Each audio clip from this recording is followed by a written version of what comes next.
Max, good afternoon to you. Good afternoon. How are you doing? Yeah, good, thank you. You keeping well? Yeah, very well, thank you. Very well. Good, good. Obviously, we should be preparing for another classic Essex versus Yorkshire game, and there's been plenty of those over the years. The current situation has prevented that. So I thought we'd take a look perhaps at some of those matches where you've figured and featured. Some good memories, I think, for you. Some maybe not so good, depending on what hat you're wearing, and you're wearing both of them. Just a little bit about yourself, though. Just background. You first played for Yorkshire in 1995, finished in 2012, which we'll come on to later. Had a couple of spells as captain. 257 first-class appearances, 296 list A, 14,698 first-class runs, 35 centuries, 7,500 list A runs, and 4 test matches, and 14 one-day internationals. 4 test matches, I would sort of concentrate on that just a little bit, an average of 40.20, and you didn't get a 5th test match. How do you feel about that looking back?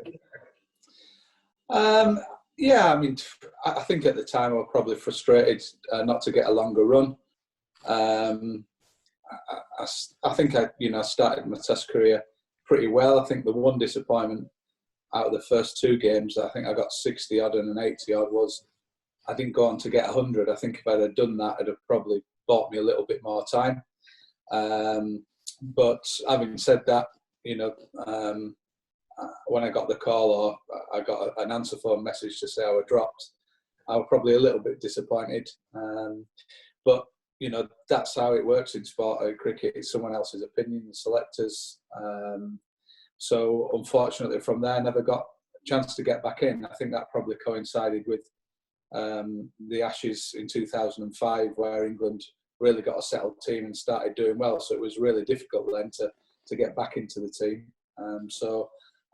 Even though I had a decent period in county cricket at that time, I couldn't force my way back in. Right, and rather than sit and mope, you decided to take it out on county attacks all around the country, didn't you? And obviously with very, very effective results as well. Just the time you had at Yorkshire, played with a couple of faces that are familiar to Essex fans, Darren Gough and Chris Silverwood. What were they like around the dressing room and as colleagues, Max? Well, firstly, both cricketers, both very fast, particularly when they were younger. Chris Silverwood in particular, I remember him running down the hill at Headingley on many occasions and bowling some ferocious spells. And Goughy as well, I played with him when I first broke into the team. Both really good team men, both great teammates. Goughy larger than life. Obviously, he had a longer career with England and was integral to them. But just both really good guys, someone you'd want in the team. Really brave cricketers. They play through injuries a lot for the team. And they both went on to have great careers. Were you close particularly to Chris Silverwood, because obviously he was the guy that persuaded you to leave Yorkshire and move south, and it's a long way, isn't it? As we all know, those that have driven the A1 and up and down the country. Was it a wrench, first of all, to leave Yorkshire? Yeah, because I'd been there all my career, really. I'd only played for one club. As you say, I started in 1995 in the first team, but I'd come up through the junior ranks from 11-year-old. So to be there, through the juniors and for 25, 26 years, when you move away from that, it's very different. But it's something I thought I needed to do. Obviously, as you say, I knew Chris. He kind of told me what was going on down at Essex. I'd played at Essex many times. I've always enjoyed going to Chelmsford. So it was a really good fit at that time in my career, really. And I think I've said a couple of times on record, it's something I'm really grateful I decided to take up, because the last 5 years have been absolutely superb. So it was a right decision. Well, apart from all your coaching skills that you brought with you, you brought some something of a talismanic quality about you, because it's been success all the way, really, hasn't it? You appointed as assistant coach in February 2016, and then a year later took over from Chris when he'd obviously moved on to England matters. And it has been a tremendous achievement, tremendous number of years, hasn't it? Of, as I say, one success after another.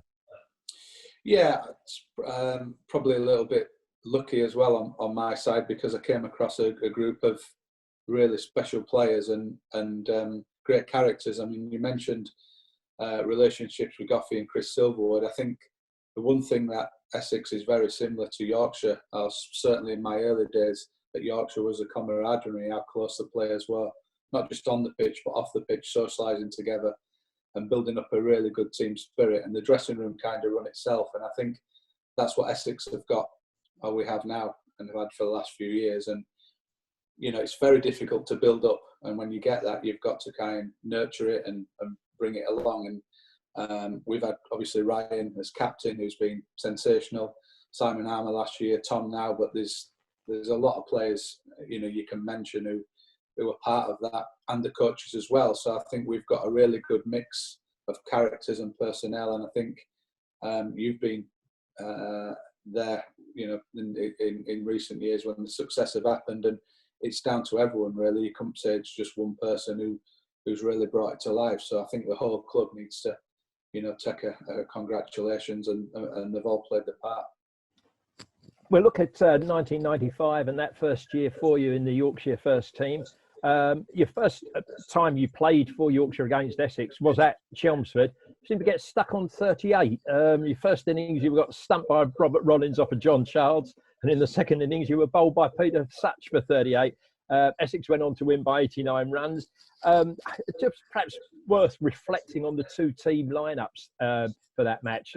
Essex, Gooch, Robinson, Hussain, Mark Waugh, Pritchard, who got 104 in the second innings, Ronnie Irani, Robert Rollins, Eilert, Cowan, Such and Childs.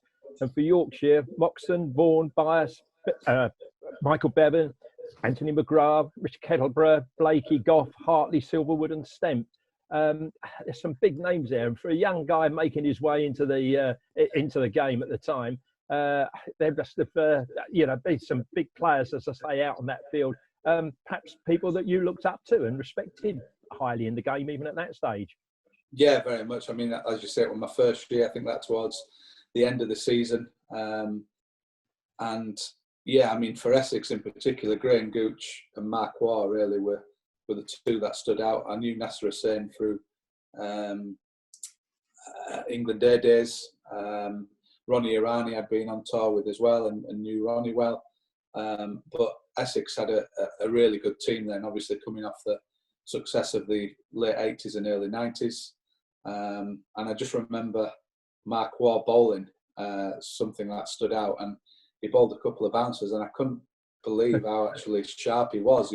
He surprised me a lot, because even though he was classed as medium pace and come off a short run, in them days he bowled a bit of seam, and he were a bit sharp. And then he went on to bowl spin, but I just remember that for some reason sticking in my head. And then you mentioned Peter Such and John Charles.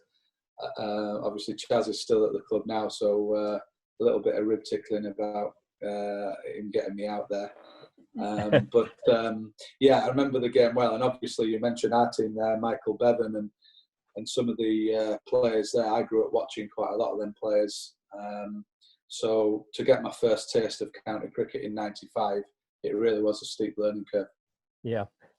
Just going on 3 years later, you were back with Yorkshire in a B&H semi-final. No, sorry, that was at Heading, the B&H semi-final, and won by 95 runs. Nasser Hussain got 78, and Paul Grayson did the damage with the ball, 3 for 32 to put Essex into the final. Yeah, we were really confident that day. I think we were just coming together in the makings of a good side. And we got drawn at home, and we always fancied ourselves at home. But as I say, Essex were too good that day. And I remember having a bit of a nightmare, to be honest, when I was batting. We got behind the rate, we lost a few early wickets, and I think I was bowled off my box, believe it or not, from Paul Grayson. I tried to hit one on the leg side, spun round, and it flicked back on the stumps. And I think the commentators were fairly harsh on me that day. So that was certainly for me a day to forget. Yeah, you were progressing though, Max, because having been stuck on 38 twice in that first time you faced Essex, you were actually out for 39 this time. So you were a work in progress, weren't you? Yeah. That same year, though, at Scarborough, and Scarborough's going to feature quite prominently in this little discussion, Yorkshire won a game by 1 wicket, set 148 to win. Yorkshire 142 for 9 at the time. And Paul Hutchinson came in and joined Gavin Hamilton and got you across the line. I think the last over was bowled by Danny Law. That was a nail biter, wasn't it? Yeah, I can't remember much of that game, but I remember it being very tight. And again, it ebbed and flowed a little bit. But I remember, nail biting towards the end. And, when you get a 4-day game like that going to the wire, it doesn't often happen. So I just remember, everyone sitting in the same positions in the dressing room. As cricketers are superstitious. And anyone who's been to Scarborough knows that if Yorkshire lose at Scarborough, the crowd can get on your backs a little bit. So I think we were all breathing a sigh of relief that we got over the line that day. Yeah. We'll move on to 2002, again at Chelmsford, C&G Trophy quarter-final. Talked about nail-biters, a game that Yorkshire won by losing fewer wickets. The scores were level, 283 for 9 Essex. And Yorkshire, I think, they lost 5 wickets, 283 for 5. They were on the rocks. They were in trouble, 155 for 5. Gary Fellows, 68 not out. And Anthony McGrath, 72 not out. We still took you on anyway. If that memory hurt. But that must have been incredibly tense as well, a finish. And as I say, you pulled the initiative back, didn't you, after Essex seemed to be in the driving seat? Yeah, I think we'd lost a quarter-final a year or two before as well to Essex. So losing the semi-final you mentioned earlier, we needed to really get us house in order because we kept losing the quarterfinals or semi-finals. So I remember that day. I think it was a glorious sunny day. If my memory serves me right, I think Andy Flower might have got some runs. 75, yeah. 150 odd for 5, as you said, myself and Gary Fellows. I think if we'd have lost another wicket there, we'd have been struggling, but we'd managed to get the partnership together. And as normally happens in cricket, when you get a partnership together, you start getting a little bit of luck, and the total got closer and closer, and it got to the last over. And we checked with the umpires that if it was a tie, we were going to kind of win on fewer wickets.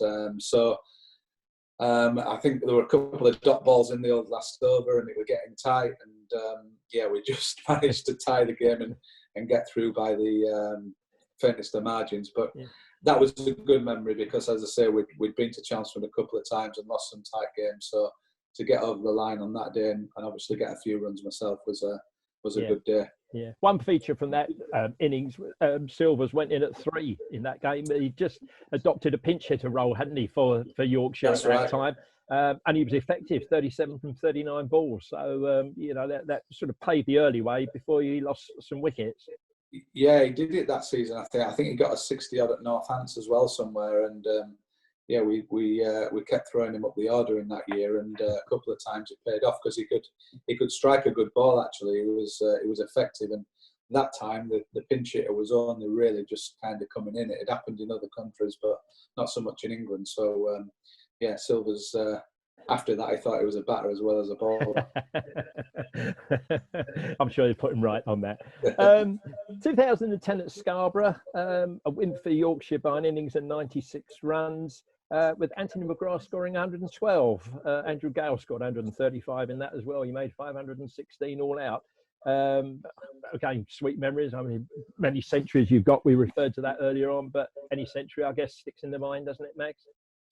Yeah, but when I joined Essex, I think it was Dave Masters who got me out. I batted most of the day on the first day, and obviously slept well, thinking, okay, we've at least another couple of sessions to bat. and it was the very first ball of the second day. Probably still had sleep in my eyes. Dave Masters run up and I was trapped in front LBW, out first ball the next day. So even though we're delighted with the centre of the day before, I was absolutely gutted I couldn't go on. But I think one of the first days I joined Essex, Dave Masters run over and remembered me getting you out first ball at Scarborough on the second day. So but again, that was a really good performance. I think Essex had a good team out that day, and we managed to get a big score on the board, and we bowled Essex out fairly cheaply. And we was in some decent form that year, actually. Always helps to take the umpires out for a drink the night before, before if you're carrying on the next day, doesn't it? Then just 2012, 11th to the 14th of September, this game. Very pertinent memory for you. It was your last first-class game, played at Chelmsford. Yorkshire won by 239 runs. You made 18 in the first innings, 68 in the second innings, when your final dismissal was caught by a certain Adam Wheater off of Graham Napier. But, at that time, as I say, you announced your retirement. You'd obviously decided that enough was enough. But sweet memory to sign off on, really, Mags, wasn't it, on the playing side? Yeah, we got promotion back to Division 1 that year. As I say, quite an emotional game, really, because I knew it was going to be my last. Been struggling with a couple of injuries.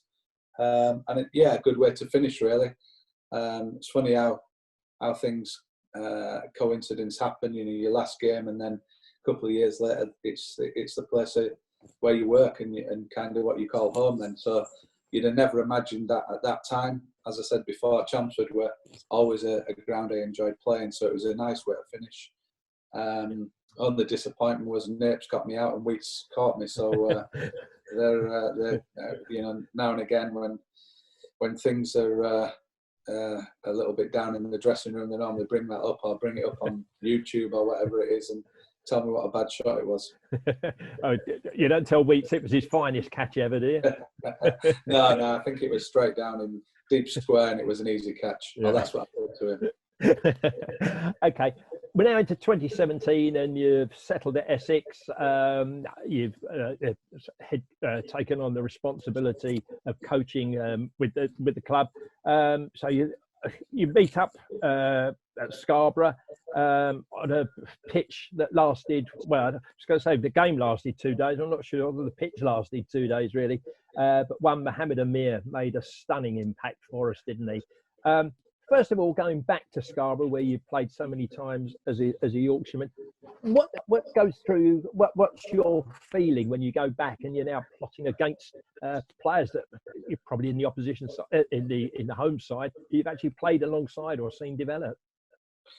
I think it was more an excitement going back, because I knew all my family were coming and people I hadn't seen for a while. Scarborough's a great ground to go and watch because it's always full. But it was my second year then at Essex, so kind of the allegiances, had kind of gone because I'm working for Essex. We got promoted the year before, and when we turned up at Scarborough, we were top of the league and going for the championship. So it was serious business, really. I mean, it rained, I think, a couple of days before. We didn't really practice much, but the first morning of the game was bright sunshine, and myself and Chris, having a little bit of inside knowledge, we managed to talk Ryan, I think, into bowling first, and I think most people were surprised. But we knew at Scarborough, if you could get the ball in the right area early on, you could really make inroads. And luckily, we had a certain Mohammed Amir that day, and also Jamie Porter, who's in great form. And that first session was incredible. The way they bowled, we bowled them out just after lunch. It turned out to be, as you mentioned, a difficult wicket actually. But I think Ryan got 80 odd in the first innings and batted well. Mm-hmm. There might have been a couple of questionable LB decisions for both teams, which didn't help, but what can happen. Yeah. But I mean, it was a really great performance. And I think in hindsight, when we look back at the end of that season, that victory at Scarborough really gave us all the belief we could go on and win the league, because Yorkshire had been champions a couple of years before, back to back, and were close the year after. And that was our first really big test, we thought, going up to Scarborough where Yorkshire didn't lose much. And when we won there in the manner we did in a couple of days, we all thought, you know what, we can go on and win this. So it was a real pivotal game that season, and one that really stuck out. Yeah. Interesting is that you've said about the early damage. I think after 40 minutes, they were Yorkshire were 25 for 5. They'd lost 9 wickets by lunch for 74. Actually got 113 all out. But there were sort of 3 standout batting performances in the whole match. In fact, the only 3 probably. Adam Lyth, who was almost carried his bat. I think he was last out. He made 68 out of that 113. Tendo, as you referred to, made 88 out of our 231, and then Jack Leaning 70 out of 150 in the Yorkshire second innings. At various times while they were there, particularly I can remember Adam Lyth and Tendo didn't seem to be in any trouble at all, and yet the carnage was happening at the other end. How does that happen sometimes, Mags? Because it's not a rare phenomenon, happening, is it? It does happen quite a lot, and amongst a low score, some guy will make a huge contribution. Yeah, I think because wickets are tumbling at one end, you're expecting them to happen all the time. So the field's all in, there's catches round the bat. So there is a lot of scoring opportunities. And you mentioned Adam Lyth and Ryan Tenduscarter. They're both very attacking batsmen. And if you stray off line, the 2 batsmen who like to hit boundaries. So they score at a fast rate. So they both, I remember, played very well that game, as did Jack Leaning. But it was a strange one because, other batsmen looked like they just couldn't hit the ball. There were unplayable deliveries from as I said, Jamie and Mohammed Amir. But Adam and Ryan in particular managed to find the sweet spot as more often than most. But I remember the ball that day. Not only were it swinging, it was nipping about. So there was some superb deliveries on show.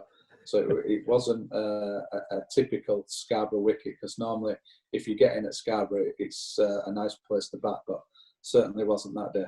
No, I don't think none of them looked very comfortable facing Mohammed Amir because he got 554 in the second innings. And it was just, you mentioned Jamie Porter earlier.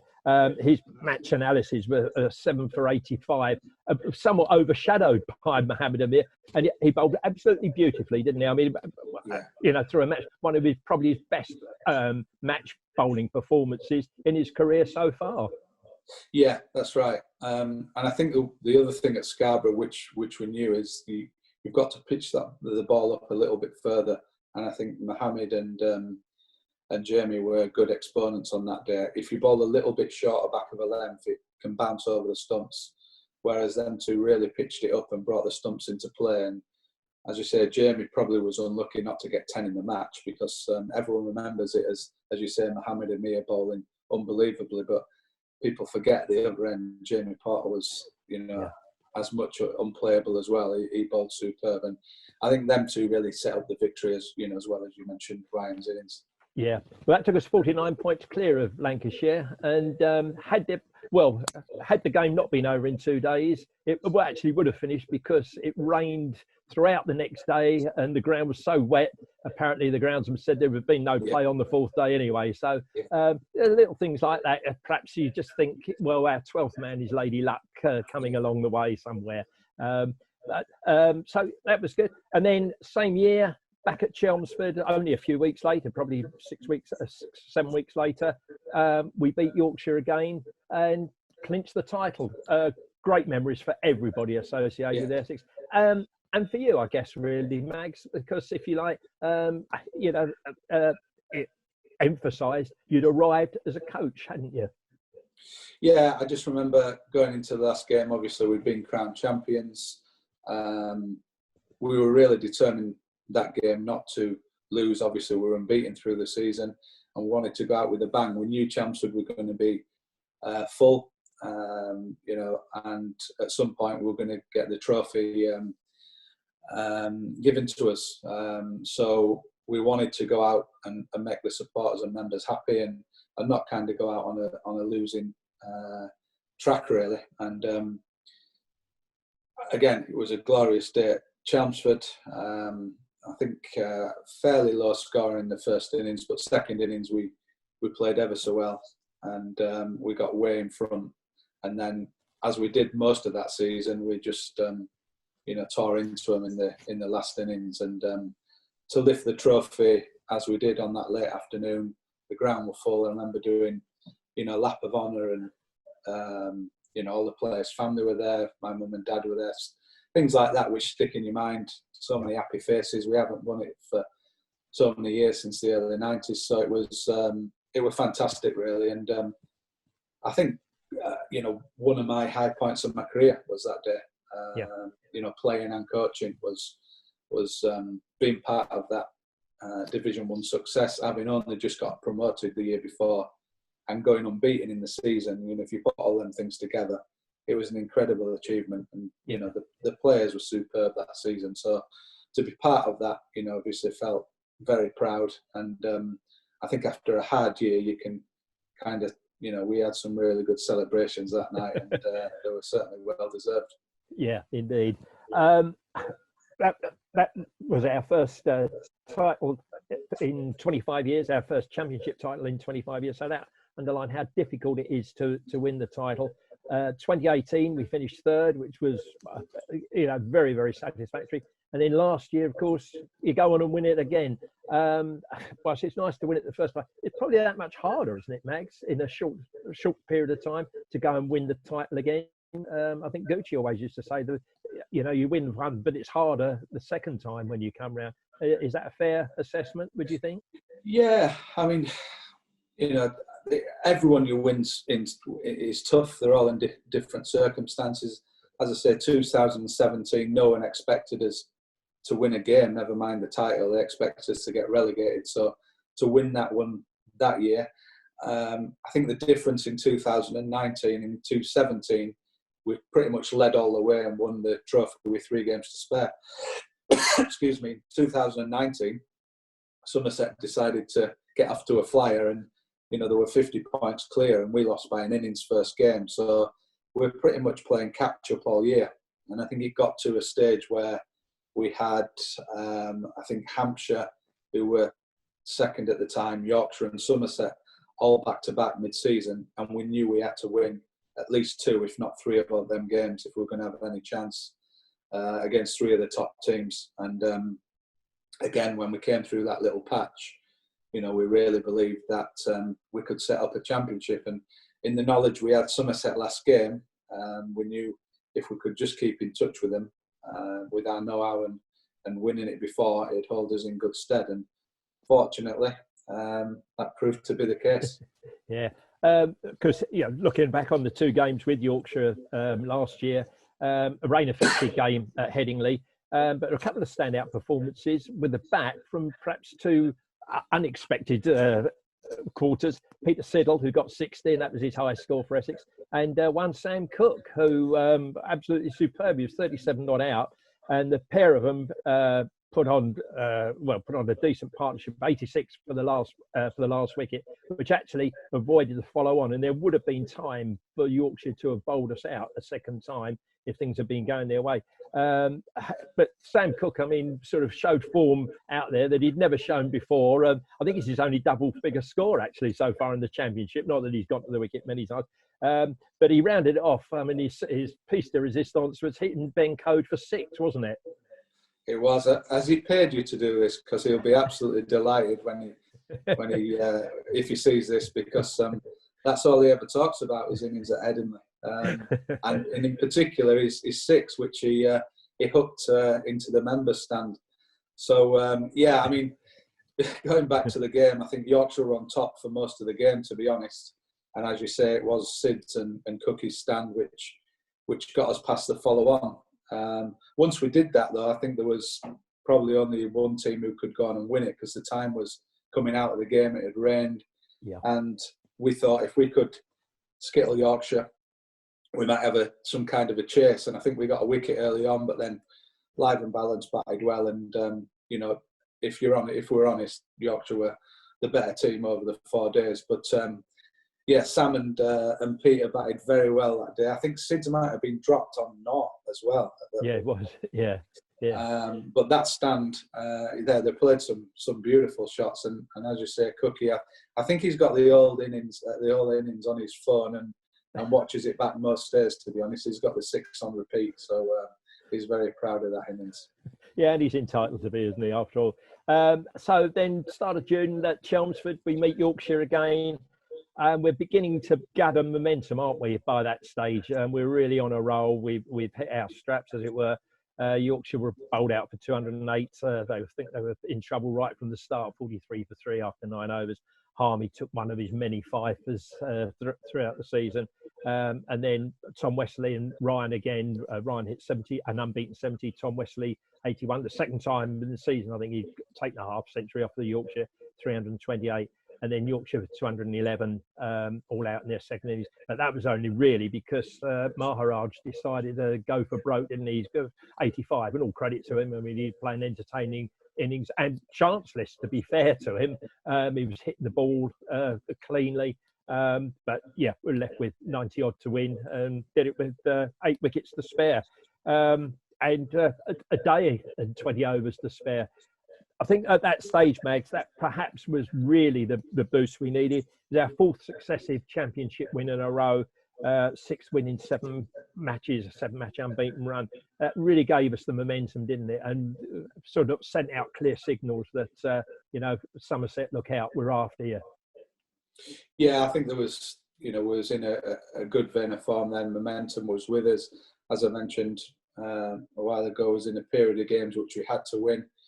But I think pretty much from the first session we were in control of the game. There were fairly low scores across the board all season in the first innings at Chelmsford. But what we managed to do last year was always outscore the opposition in the first innings, and that was really pivotal to all our victories. And as you say, to bowl Yorkshire out for early 200s and then get over 100 lead, you're always in control. So. I think that first innings really set it up. I think Aaron Beard came in and got a very useful 30 odd, I think. Yes, he did. Yep. Some useful contributions all the way through, really. In fact, 41, I think, and he put on 75, didn't he, with Tendo for that 9th wicket, which, extended our advantage and probably put them out the game, really, didn't it? Yes, I think, especially when you get a, 8th, 9th wicket partnership, it really puts the opposition under pressure. And, you're striving for wickets, number 10 comes in and gets 41. And then I think that on that, Yorkshire had about 16 overs to bat. And I remember Sid's bowling superbly well. I think he got Gary Balance out and a couple of other wickets. I think there were 3 down overnight. Yeah. But, was in the ascendancy really, and pretty much by lunch the next day, the game had pretty much gone for Yorkshire. But as you say, Maharaj took advantage of the short boundary. He hit some sweet shots, to be fair to him. He played really well, and he managed to probably keep the game respectable, to be fair. But with only a lead of 90, it's really tough, and we managed to knock them off. We not too much trouble at all. And as I say, when we won that game again, like you mentioned, the confidence was up, and I think we were starting to get in touch in distance of Somerset. We knew we had to go there last game, so it was setting up what ended up to be a very exciting end to the season. Yeah.